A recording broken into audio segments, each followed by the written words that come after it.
Welcome to today's webinar, where we will be discussing how SONiC is paving the way for open networking. Throughout today's webinar, if you have any questions, please put them in the questions and answer box, and we will be holding a Q&A session at the end of the webinar. Today's webinar is brought to you by the Open Compute Project, or OCP, and more importantly, 3 of our key members, Broadcom, Edgecore, and STORDIS. So let's meet today's speakers.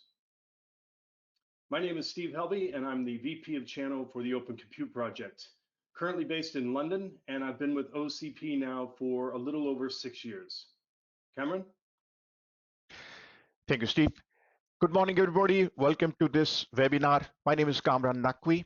I'm Principal Network Architect for Broadcom based in London, and I lead this open networking initiative for Broadcom covering the whole of EMEA. Thank you. Matt? Hi, everyone. My name is Matt Roman. I am the VP of Marketing and Product Management for Edgecore Networks, and I have a specific focus on open network technologies. Welcome, everyone. And Lucas. And hi, good morning, good day. My name is Lucas Lukowski. I'm working at STORDIS. In the past, I've been also working together with Matt. We are focusing at STORDIS as the open networking as well, and we are one of the solution providers under the OCP project. Thank you. Great. Now that you have met our speakers for today, I just want to emphasize one key theme that you'll see throughout today's webinar, and that is the spirit of a community. These 3 organizations work very intimately with our open networking project. And within an open source community, you're going to get that collaboration, and you're also going to get that pace of engineering. And that's certainly what you're seeing in open networking on the hardware side, as well as SONiC. The Open Compute Project itself is over 240 companies, 8,000 engineers across the data center, compute, storage, networking, and the facility side itself, and approaching 200 contributions. Throughout these working projects, there are 4 key tenets that drive everything that we do, and every contribution is measured on these 4 key areas: efficiency, growth, scale, and openness. So keep those 4 tenets in mind. They will be on display throughout today's webinar as Cameron and Matt and Lucas share their respective areas. So with that, I will turn it over to Cameron to begin today's session. Cameron? Thank you, Steve. Let me start by introducing Broadcom to the people who do not know who we are. Broadcom essentially is a major manufacturer of networking solutions, specifically semiconductors and infrastructure software. We are absolutely a technology company. Most of our employees are engineers. We have more than 20,000 patents, and we take a lot of pride in our culture of innovation and research and development. You can see the numbers on the screen. We invest more than 20% of our revenue in research and development so we can continue this pace of innovation. That's who we are. That's Broadcom. In the networking world, Broadcom is known as a merchant silicon company. Merchant silicon means open silicon, which means it is not vertically integrated to one product or a vendor. Now, Broadcom is considered a leader in merchant silicon. All mega scalers, talk about Google, Amazon, Azure, Facebook, Alibaba, all of them have built their data center switching based on Broadcom silicon. This slide gives you an idea of why this is the case. Starting from 2010 with a 0.64 terabit per second silicon, we have been doubling the bandwidth and density of silicon every 18 to 24 months over the last 10 years. And that's exactly what these cloud guys have been looking for. And that's how we are known as a merchant silicon company. Now, how this is relevant to today's discussion, what is the benefit of a high performing silicon to an enterprise customer? Let me explain that on this slide. What you see on the left-hand side is a Facebook backpack switch, which they introduced a few years ago. It's a 128 port 100 gigabit per second switch. And at that time, they had to use these 12 silicon and this modular chassis to make it work. What you see on the right-hand side is what we have today.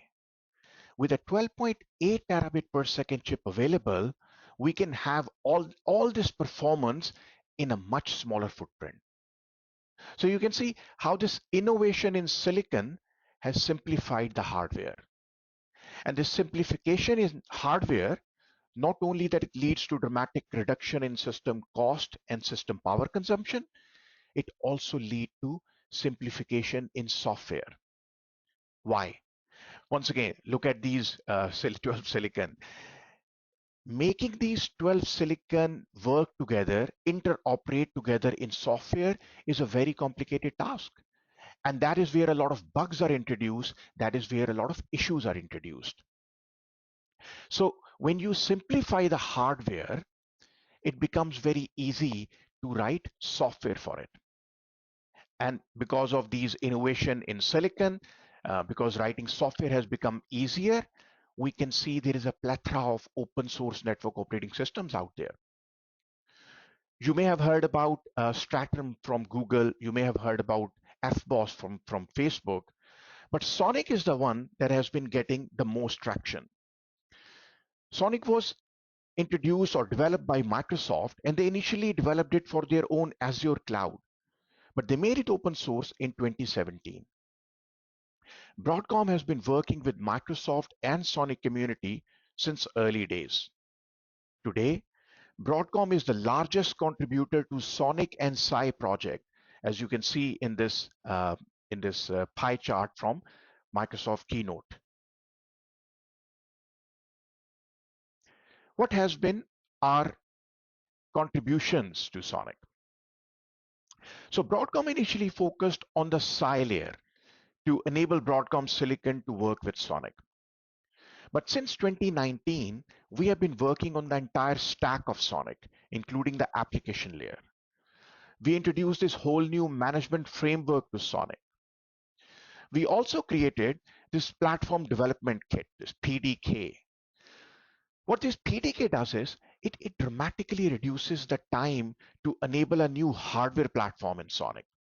So now you can bring up a new hardware platform in a matter of days, rather than taking weeks or months to bring up a new hardware. In early days of SONiC, a lot of focus was on megascaler. What Broadcom has done is Broadcom has introduced these enterprise class features like multi-tenancy with VXLAN EVPN, telemetry, flow analytics, and an industry standard CLI to enable enterprise customers to adopt SONiC easily. And there is a commitment from Broadcom that as the next generation of silicon becomes available, we will continue to support it on SONiC. So Broadcom is essentially democratizing open networking so that everyone can benefit from this revolution. Let's talk about SONiC architecture. So SONiC, one of the reasons why SONiC is so much popular is because of its architecture. As you can see, it is based on Linux, and there is this SI layer in SONiC, which essentially acts as a translator between the silicon and the software. SI is essentially making SONiC independent of hardware, and that is why SONiC can work with Broadcom silicon, but it can also work with Mellanox silicon, Innovium silicon, Cisco silicon, and so on. It makes SONiC a disaggregated operating system. If you look at this top layer, the SONiC layer, you will notice that SONiC has a microservices-based architecture. Each main component is packaged as a separate container. Now, this containerized architecture brings certain advantages, two specifically. Number one, because of this containerized architecture, it gives us serviceability. What does it mean? So if you need a bug fix or a security patch in the DHCP feature, you only need to carry out that work on one container.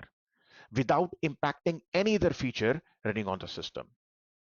So just think about it, this can dramatically improve the availability of a network. Similarly, it enables extensibility. So adding a new feature is as simple as spinning up a new container. So remember I mentioned that Broadcom introduced, excuse me, Broadcom introduced a new management framework in SONiC. Well, guess what? We added a new management container for this. So the beauty of this approach is that you can add new features into SONiC without mucking about the base core features of the operating system. And with this open management framework, we added support for open APIs and transport protocols like GNMI and RESTconf. We also provided a lot of standard-based OC Yang models, so the customers don't have to do screen scrapings or scriptings. They can leverage these OC Yang models. They can use standard DevOps tools, or they can, if they choose to, they can get off-the-shelf orchestration solution to easily manage their networks. SONiC means choices and freedom. Okay, so now I'm going to talk about SONiC deployment at a large enterprise customer. As you probably already know that at Broadcom, we usually work through our partners to deliver technology to end customers. But over the past 18 months or so, we were approached by a number of customers. And they said, look, we know you have helped enabled megascaler networks, and we know you are actively involved in SONiC initiative. We want to embark upon this journey of deploying SONiC in our data center, and Broadcom, we want you to help us. So we agreed to helping a select few customers. And in this section, I'm going to focus on SONiC deployment at one of the large enterprise customers. Now this customer, they are a global enterprise.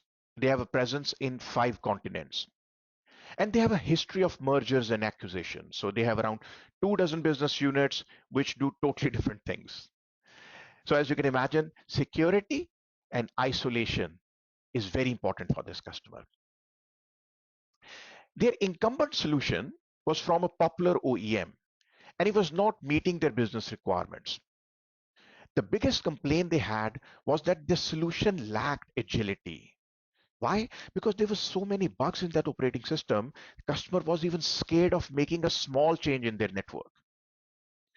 And because of the legacy architecture, it was very difficult to scale that network. Like all other customers, this is a cloud world, so they explored moving everything to cloud, only to realize that cloud was not as cheap as they initially thought. Yes, it was suitable for some of their application where they did not need as much control, and elasticity was much more important for them, but moving everything to the cloud was not an option for them. So they decided to go on a hybrid approach where they will use some application in the cloud, but most of their core business application would run their own data center. What were some of the customer's objectives? So they were very clear on one thing from the very beginning. They wanted to break free of OEM shackles, in their own words, right? And they wanted to eliminate all the vendor lock-in. They wanted open APIs to manage their estate. Another important thing for them was automation. They wanted minimal intervention from their network admins right from day 0 and onwards. Multi-tenancy was also very important for them because of the isolation requirement between different divisions. I mean, these divisions were more or less working like independent companies. They also wanted to limit the failure domains. So if there is an issue in one pod, it should not propagate to any other pod in their fabric. Okay. So when we compared these objectives with SONiC capabilities, as you can see, we got a tick in the box for every section. So obviously there is no vendor lock-in with the SONiC. We can do microsegmentation, we can create different availability zone, we can control communication between VRFs by selectively route leaking. And in terms of flexibility, there is a lot of flexibility. how you want to manage this solution, right? So whether you want to have a traditional CLI and SNMP based approach, or you prefer a DevOps model, or if you want a complete key turn orchestration solution, all of these requirements can be fulfilled thanks to the modern management framework and the ecosystem support in SONiC. So early last year, customer went in production. After completing a POC, just before the COVID months, they started deploying SONiC switches in production. In terms of topology, no surprise there, customer has deployed a 5-stage clause topology. They're running 100 gigabits between their leaves and spine and super spine. So all the uplinks are 100 gigabit. They're using Trident 3 based switches for leaf, and their spine and super spines are Tomahawk 2 based silicon. And as you can see on the slide, they are using this multi-pod architecture. And they have this concept of this pseudo pod, they call pod 0, which acts as a super spine layer. So as you can imagine, all inter-pod communication goes through this pod 0. Now, in terms of the logical config, they are using VXLAN EVPN for multi-tenancy. No surprises there, yeah? But there was a lot of discussion around the selection of the underlay protocol. You have two options with SONiC for underlay protocol, right? You can either choose OSPF or you can use BGP for underlay. In my experience, customers with service provider background prefer option 1, as they're used to having a separate IGP underlay. So whether they're using ISIS or OSPF for underlay, and for overlay, it's BGP and MPLS VPN based overlay. They like it because this gives them a nice separation between underlay and overlay routing tables. Second approach is what I call the public cloud approach. This is the approach of using minimum number of features and minimum number of protocols to make your network as simple as possible. So for routing protocol, there will be only one option, that's BGP. So for this enterprise customer, we had a lot of discussion about it. So discussions, testing, and finally customer made a decision of going with a second approach, i.e. they are using BGP everywhere. So they're using RFC 7938 based approach for BGP underlay. So different AS number for super spine layer and spine layer and for each individual leaf. And they're using BGP EVPN for overlay. As I mentioned earlier, segmentation and security is very important for this customer. So except for some trusted VRFs, all inter-tenant traffic, which means all inter-VRF traffic, must go through firewalls. The way it works in their setup is that all inter-VRF, inter-pod traffic is filtered through pod 0 firewall, as shown in this upper diagram. Whereas all the inter-VRF traffic within a pod, it goes through the pod firewall. So what is the deployment status? Deployment is ongoing, and so far they have deployed just over 1,500 switches. This slide is slightly old. Now they are at 1,500 switches. It is not going at the pace they wanted it to. They would have liked to have a lot more deployment, but that is the COVID world for us. Everything is a bit slow. And their plan is to scale this to 4,000 switches, COVID permitting, by mid of next year.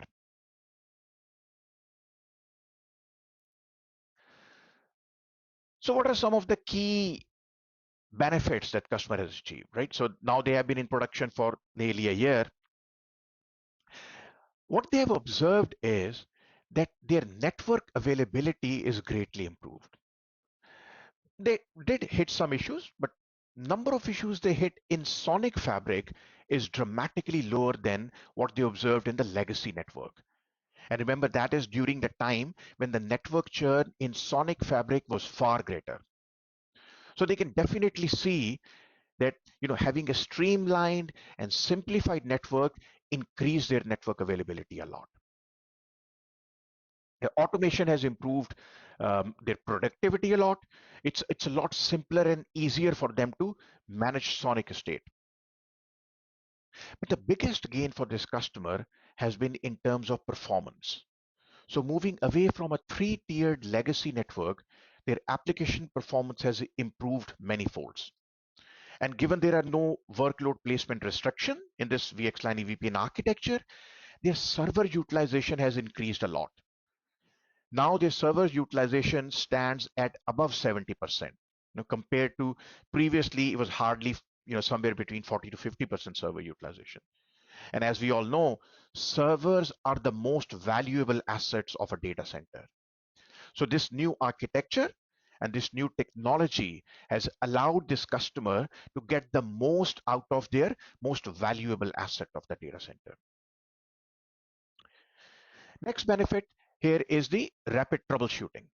So Broadcom Silicon provides some unique deep visibility telemetry feature.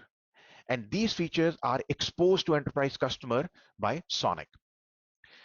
And with these deep visibility features like iFind and Flow Analytics and MOD, this customer can rapidly troubleshoot an issue. They've heavily used this zero-touch provisioning capability in SONiC. And this capability has come really handy in this COVID era because most of their workforce is working from home. And last but not the least, they got all these benefits at a fraction of the cost compared to their previous OEM solution. So definitely a good success story so far. This is my last slide. So I would like to touch upon the industry analyst view on SONiC. Now, Gartner and IDC have been calling SONiC a potential Linux of networking for some time now. In this recent blog, this top bullet I have here, Gartner has made a very interesting prediction. Gartner is saying that by 2025, 40% of the organization that operate large data center networks, they will run SONiC in production environments. So that is in the next 4 years, SONiC is going to be everywhere. Interesting prediction.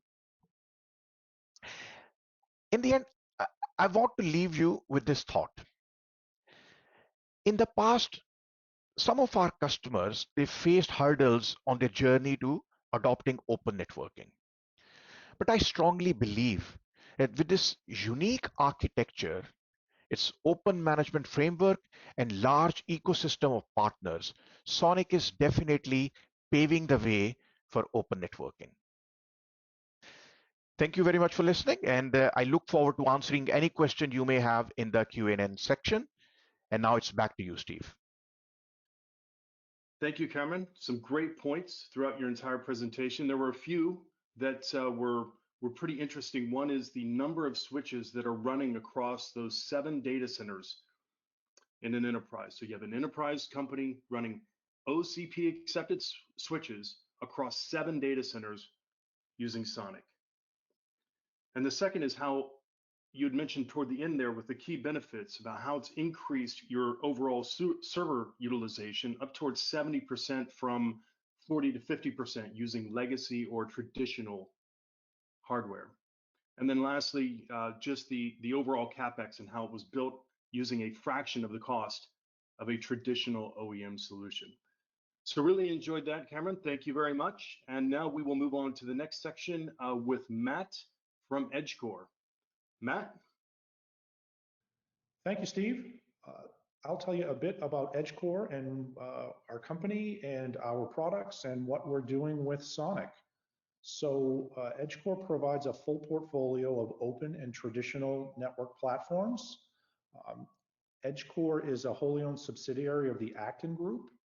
We are the branded business, the go-to-business arm of Acton, and Edgecore has been around since 2004. We specialize and we're leaders in open disaggregated networking, and there's lots of different models and technologies, and I'll talk about that in a second. Edgecore is headquartered in Taiwan, but we have offices in the US and Asia, and we have worldwide sales and support coverage, and we operate in most parts of the world. Okay, well, moving ahead, talk a little bit about our market leadership. So Edgecore has a very large investment in open networking, and typically the way we view our platforms and our sort of release and go to market, that one of the last things that we typically do is contribute our hardware designs to one or more of the open networking groups. So specifically here today, we're with OCP and Open Compute. We're very active in that community. And then we also work with and contribute designs to ONF, and we also work with telecom infra. So Edgecore to date has contributed 18 designs, and those range from, and they've been accepted, and those range from everything from wireless LAN access points to 1 gig, campus Ethernet wiring closet switches, to aggregation routers, to core routers, to cell site routers, to PON OLTs. So we're very active and by far the #1 vendor contributor for networking hardware designs. And when I say contribute, it's not just a specification or a PDF. It's the it's the spec, block diagram, schematic files, mechanical files, Gerber files for circuit boards. So it truly is completely open and available to through the OCP website or through ONF. And on the software side, we participate in several different areas. Obviously here today, we're talking about SONiC, and I'll give you some more info there. But we also participate in some of the other open NOS communities, such as DENT or Distributed Enterprise. We also have a very large and diverse software ecosystem, partner ecosystem. And that can also be things like network operating systems, or it can also be, or it also is, other value-added software, whether it's monitoring or orchestration, different value-added software functions. So we work very closely with that community to provide a complete solution. And then last on this slide, we definitely we build and ship a lot of hardware. So last year, Edgecore shipped more than 9 million ports of Ethernet switches and routers. So it's definitely a big focus for us, and we're very active here. Okay, next I'll talk about Edgecore's solution offering, and it really falls into 3 different categories. The first, and really where it all started with Edgecore and really with the industry, is around data center. So it started with hyperscale data center operators, embracing this disaggregated model and using open disaggregated hardware or white box switches, if you will, and using either their own in-house developed network operating system or some other network operating system. So that's really where it all started. We have a very strong portfolio here of data center leaf, spine, and super spine, and I'll talk more about that in a second. Also in this data center use case is optical packet transponder technology, so basically open optical line systems. And the use case here would be for data center interconnect, and there's also a use case in the telecoms space with backhaul. So there's optical packet transponder technology. And then last, an area where we're seeing a lot of traction recently is around edge switching. So think campus and branch switch devices. There's a particular strength with distributed retail, basically retail operators with large distributed stores, within a region or even around the world. And they're really embracing this open network movement as well, to be able to have them scale and expand and get all of the benefits that come from open networking with the freedom and the choice and total cost of ownership. So that's one main area there. The other area that we're very focused on for open networking is in the communication service provider or telco or telecom, whatever you want to call it. So as I think most people probably realize, that these network operators are under tremendous pressure to expand and grow and provide more capacity and more services. and really for it to be economically viable, and from a timing perspective for them to have the technology that they need available to them when they need it, they've really started embracing open networking. And for us, that really falls into a few different categories. Certainly on the mobile space, mobile backhaul space. So we've got a full line of platforms that fit there, and really use cases are just expanding capacity, just raw capacity for 3G and 4G networks. And then for the new 5G networks that are starting to roll out, there are new features and capabilities that are required to be able to support that, with things like microsegmentation and segment routing and time-sensitive networking, et cetera. So there's a whole bunch of new innovation and technology happening in that area. Second, within the telco space is broadband access. So us specifically, that is PON technology, either GPON or 10 gig symmetric XGS-PON, and then also aggregation routing as well as core routing. So it's really kind of gone through the full progression within the telco network.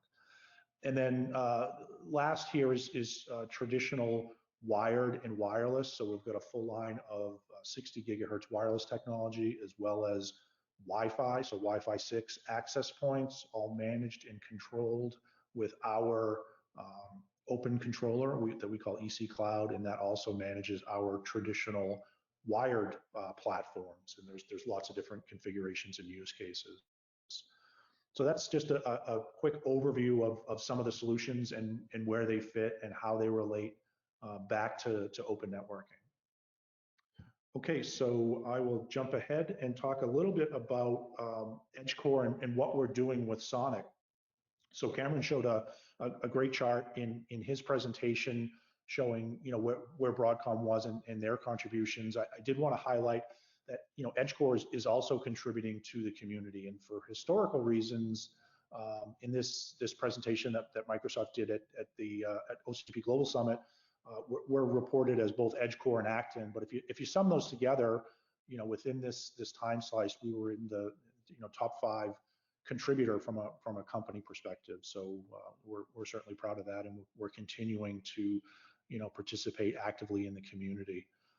So essentially, what are we doing? What's Edgecore providing? It's really a hardened and validated SONiC distribution on a large number of our switch platforms, and that ranges from traditional 1RU pizza box type switches, also within modular switch platforms.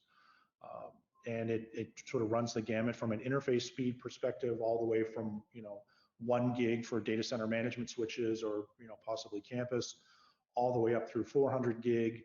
And the underlying technology there, the sort of horsepower under the hood is starting at 480 gig all the way up through the latest and greatest 12.8 terabit 400 gig Ethernet switch platforms. So that's the hardware that SONiC is running on, and that continues to expand. For us, we're continuing as we're developing new platforms where SONiC is relevant and has the features and capabilities. We're porting SONiC onto our newer hardware platform. So that will continue. And then the last piece is providing a comprehensive service and support offering. So for both the hardware, of course, which we've always done, but also now with SONiC as well. So that's a sort of a quick view of what's going on with Edgecore and SONiC. I won't go through the platforms in detail, but I thought it would be helpful to just share the sort of the diverse platforms and technology. And as I said, it sort of starts at 1 gig and goes all the way through our product portfolio, all the way up through the latest and greatest 400 gig Ethernet technology. I've listed ASIC models here. You can see we've got a very strong and strategic relationship with Broadcom, and we're basically supporting all of their Trident and Tomahawk families, and we'll continue as that progression of new silicon comes out for both Tridents and Tomahawks. We'll continue to provide support on those platforms. Okay, so we'll jump ahead here. And just give you a quick overview. So I talked about the service offering, just to give you a little bit more color in terms of what we're offering and what we're providing. Really falls into four main categories. Certainly the first and sort of the entry point is planning and design. So we can provide support for trials, we can help with network design, validation, staging, that sort of thing. We can also provide services in the deployment area. So whether it's project management, engineering expertise. We've also made a significant investment in what we call lab as a service. So we've basically got large scale hardware infrastructure that can run SONiC that's available remotely, and you can do things like development, software development, testing, staging, see what happens during upgrades. So we offer that as a service, and the beauty there is you don't need to have your hands on the hardware or ship hardware all over the world. It's all available in a secured, highly resilient environment. And then the last two are around the sort of support services, post-sales service and support. So on the hardware side, that's standard RMA, maintenance, spare parts and depots, that sort of thing. And then on the software side, we're providing technical support service with multiple different offerings, providing troubleshooting, bug fixing, upgrades, and then just general professional services. So that's a quick summary, a quick overview of what Edgecore is providing from a service perspective with SONiC running on Edgecore hardware. And then I'll wrap up with just a few key thoughts, a few key takeaways. So certainly this is community sourced, but it's being provided, support's being provided by Edgecore. The beauty of this in open source is we're leveraging the worldwide community for SONiC, and we are contributing, and we're continuing to test and validate to make sure that it's it's truly ready for commercial deployments. SONiC today is definitely tailored for data center use cases, and Cameron walked through some great examples of that. We definitely see that expanding. The feature sets are expanding, and definitely SONiC will be used in environments outside of the data center. Again, what we're offering here is a single vendor approach, but using open community source software, and that in providing support for that, so we can eliminate some of that vendor finger pointing. And then really the last point is just the speed and the agility. So we're taking advantage of the community.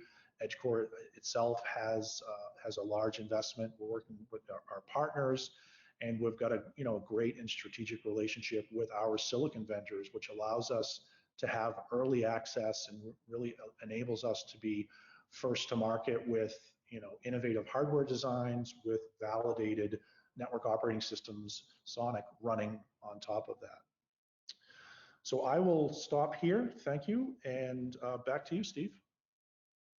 Thank you, Matt. It's always great to see the range of contributions that Edgecore has across open networking, as well as Edgecore being one of the top 5 contributors to the SONiC ecosystem. And all of those platform devices that Matt shared are OCP accepted. And that just shows you their level of commitment.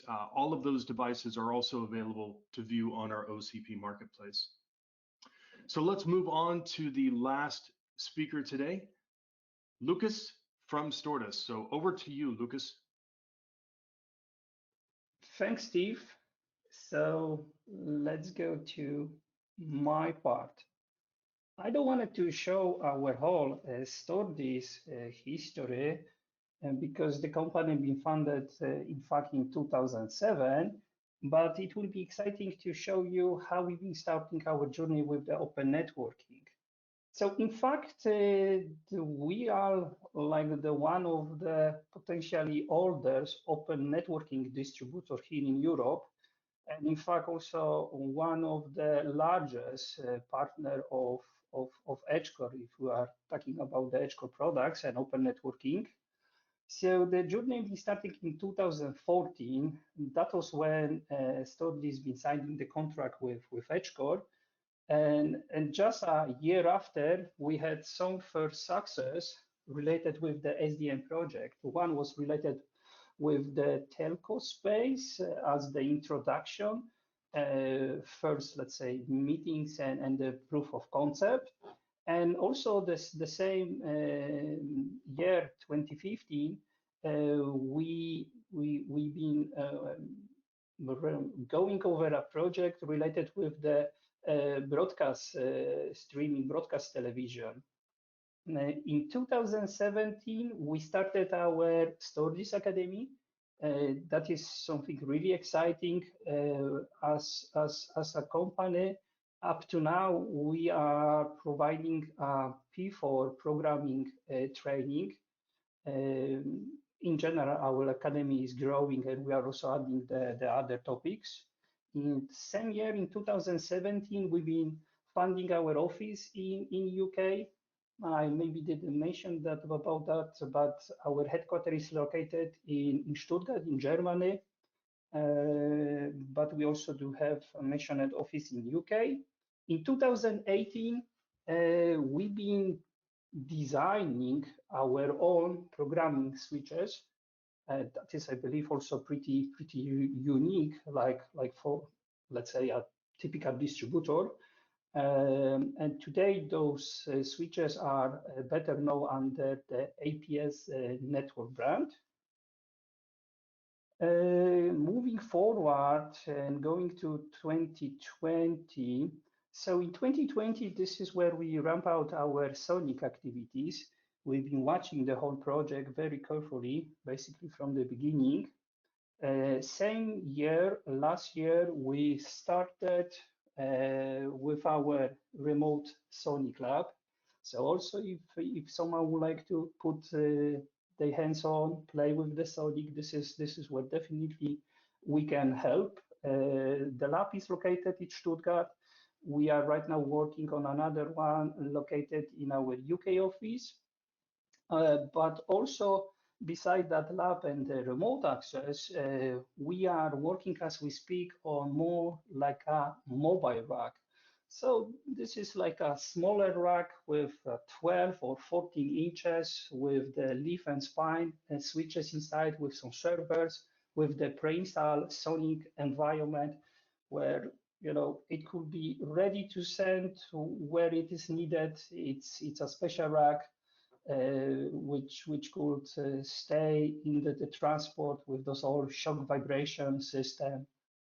In 2021, even that we are just starting the Q2, I would say that this first quarter was very busy for us. So we started to go into next phase with some developments of the SONiC software tools. So we are playing a little bit on the open source, thinking how to integrate some tools like Prometheus, Grafana, and so on. Also, this year we've been introducing our own switch to open product range. So I have on mine like a certified or tested with a different bare metal hardware options and different software options. Optics, transceiver, also cables like a DEC cables and active optical cables.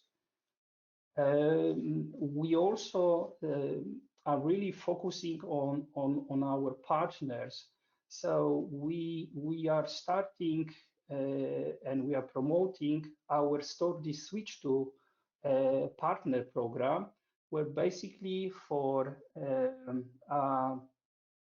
some of our reseller system integrators, we are able to provide some extra benefits related with, for example, special layers agreements for the warranty, and not only. If someone is interested to get more information, please feel free to just reach out directly to me.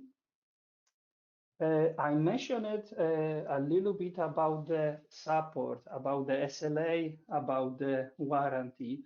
So we realized that one of the challenge in open networking, if we are taking a look on, for example, portfolio coming from Edgecore, software like a SONiC is some lack of the services which we know well from the traditional world. So this is why we do have some SLA options called open to support. There is 3 different levels, like a smart, advanced, and premium, where, for example, if someone would like to have hardware with a next business day advantage replacement, or maybe some special reaction time, it's everything which is available under those services. And as a new coming hopefully soon, we would like to have some extra training levels related with our academy. So not only those one mentioned about the P4 or SDN or maybe different commercial software in specific, but also pure SONiC one, which will be very exciting. So where we are going as a company, we would like to go 100% to the open source, because we really believe in the open source and the open community. We have open hardware, we have a great open source project like the SONiC. There is a lot of tools which could be integrated, and really the future is there. So what other services we can provide? Of course, consultancy is one of those. So if someone is struggling how to do potentially, I don't know, migration of the existing network, existing infrastructure to the open networking, we are here definitely to help you. If someone is struggling with the design aspect, another good service where we are feeling very comfortable to provide that kind of the support. Same as the needed integration or mentioned support. But once again, which maybe is worth to mention, we are focusing fully on the networking. So we made that decision a few years ago that we are not touching basically any server or the storage business. Our DNA, our future is, and also our great focus is simply networking and only open networking. So community is the key. I saw that my colleagues already been showing some of those. Of course, today we have a pleasure to be hosted under the Open Compute project. And beside that, we are also trying to be active in those other mentioned and showed here. Me personally, I am also supporting the ONF Open Network Foundation as an A-Team ambassador. But we are also trying to be active with those other activities, or, for example, taking a look what is happening under the DEN project, which seems to be also pretty attractive. Maybe it's not progressing so dynamic as a SONiC, definitely not yet, but it is also good to have them on track.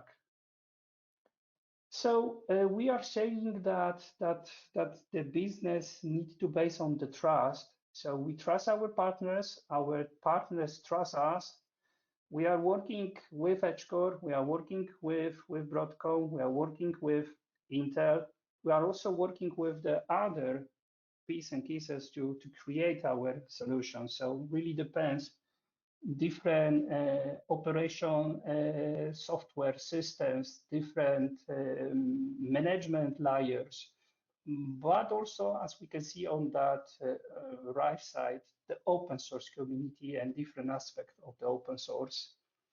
So freedom, as someone say, and I have on my Albert Camus, freedom is nothing else but a chance to be better.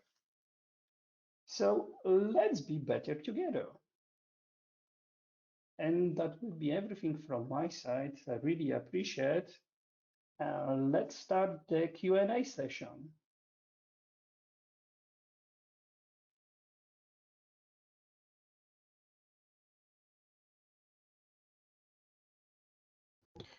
Great. Thank you very much, Lucas. I think one of the great things about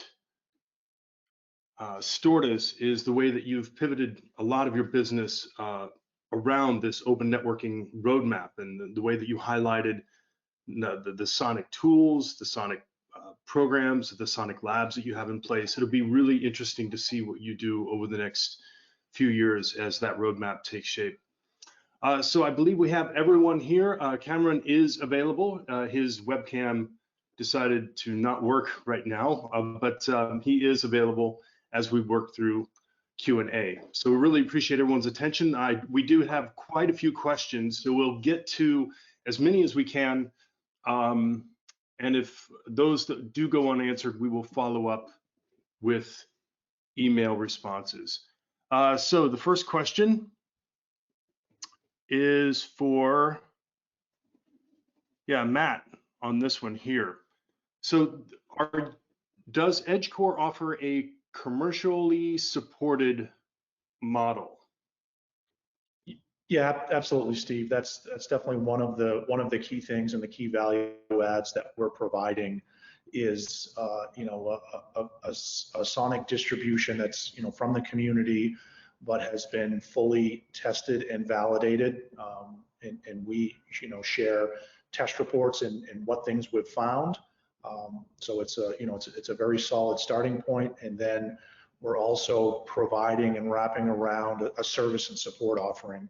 And there's two parts to that. Certainly, directly from Edgecore and our team, and then depending on the engagements or the requirements, we will also leverage our partners like STORDIS. So Lukasz kind of talked about a number of the different offerings that STORDIS has. So it's both sort of a validated and hardened offering, and then the sort of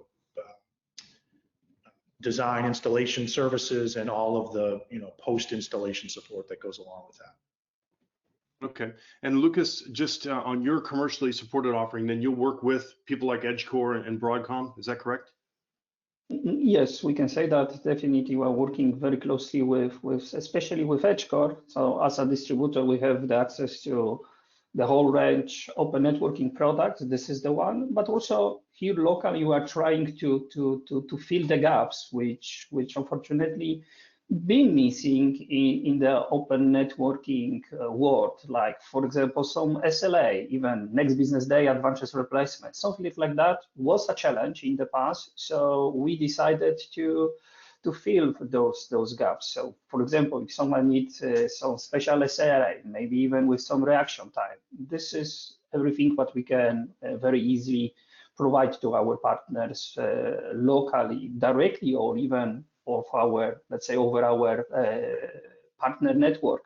But this is the one. Second, mention at the lab. So if someone would like to go over a proof of concept, we can support that as well. Both doing that remotely in our lab in Stuttgart or in UK, or maybe just sending mention at mobile rack. So a special rack which will stay, heavily over the transport with leaf and spine combination based on the latest Trident 3 switches with a SONiC, with some servers to play. Yeah. Okay. Cameron, any thoughts on what services or commercial support that Broadcom provides? So hopefully you can hear me. I know you can't see me. Yes. All right.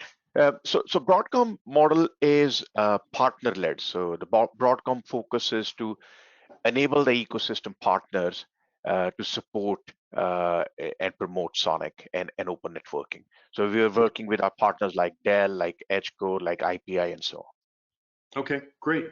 So the next question here, as I look through the list, Cameron, you'd mentioned that enterprises are adopting SONiC. So the question here is, what kinds of enterprises? Are they just the web scale type of companies, or what industries are also looking at SONiC? So the example I gave earlier, it's a manufacturing company, right? So manufacturing sector is looking at it. We have a university who are planning to deploy in summer. We also see a lot of interest from FSI. Most of them are in the POC validation stage at the moment, but we are expecting some of them to go in production before the end of the year. Okay. And just a question, a follow-up question on that, then how, as you look at these universities and these financial services, how big are their teams? And that question could go to Matt and Lucas. How big of a team do you need to run SONiC? So if I can start on that, and obviously Matt and Lucas can chip in. So I believe that with all the orchestration tool, with all these automation tools available now for SONiC, managing a SONiC estate has become a lot simpler. So you do not need, I think there is a misconception. I wrote a blog on that as well some time back. There is a misconception, I would say, that you need to have a team of software engineers to manage a SONiC state, SONiC switches. That is not the case at all, right? With the management framework we have now in SONiC, it is as simple to run SONiC-based solution as any other OEM solution. CLI is, very customer-friendly, very user-intuitive. We have support for SNMP, and we have support for automation tools. So what we see is that now SONiC is 100% enterprise ready. So if you are already an enterprise who are running a network with any solution, you are now okay and ready to adopt SONiC.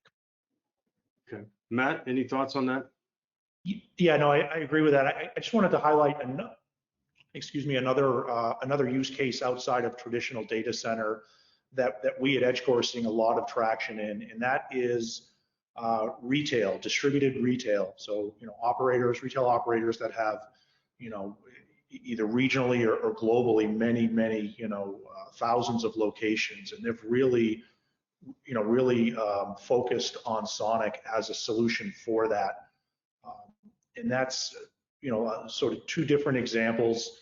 One would be, a large company that has an early investment, sort of hyperscale type customer, early investment in white box switching, and they've perfected that in their hyperscale data centers, and they're replicating that model out in retail stores. So that's one example, and others are just large big box retailers that really see the benefits there. And I guess back to the resources and what it takes. So I definitely agree with Cameron there. There's a lot of automation tools that can make this scale and make this feasible to roll out without having a massive engineering staff. So that retail is a very particularly strong vertical that we see within Edgecore. Great. Well, that takes us right up to the top of the hour, and so there's a few other questions here, so my apologies to the audience. There's questions here on programmability, some other feature type of questions. We'll be sure to email those answers to the audience. But any final words from Lucas, Matt, Cameron, anything to the audience that you want to leave them with? Any final points? Yes, so those mentioned, let's say, beside the typical data center environment opportunities cases, they are really exciting. This is really exciting to see where the SONiC is going in general. Yeah. So starting, of course, in the typical data center space, which seems to be the most easy to manage, but going to mention it retail area, multiple application. Okay, still some features are missing, like for example, power over Ethernet. Something very, very easy and obviously from the traditional world, but also hopefully soon implemented under the SONiC project. But the excitement, I believe, the real excitement will come when the SONiC will start to adopting more and more features related with the telco requirements. And I'm sure that this is where the whole project is also going. We saw that on the last OCP Tech Week. There was a very interesting presentation coming from the Metaswitch guys, from the Microsoft, showing the SONiC future. Great. Matt? Yeah, so I definitely echo what Lucas said about the feature set is expanding. So we see, many use cases, and we see, many interesting contributions. Lucas mentioned PoE. There's other things with in modular chassis, hot swappability, some of the maybe older but necessary, layer 2, protocols that are required. So we definitely see it expanding and lots of community effort.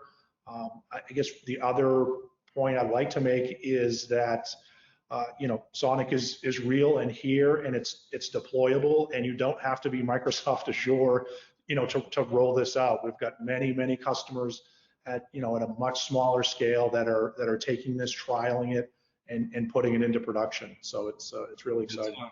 Yeah, it's a very good takeaway. Cameron, you have the last word.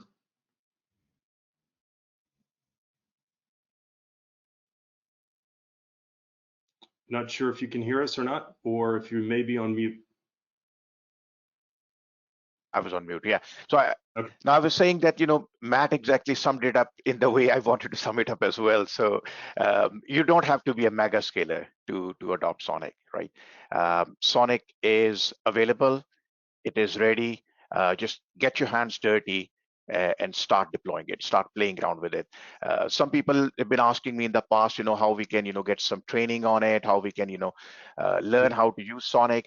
I am running a YouTube channel. It's called Love to Network. And on that, I create some short how-to videos for SONiC. So if you want to see, how easy it is to run your network on SONiC, you can go on YouTube and look for it.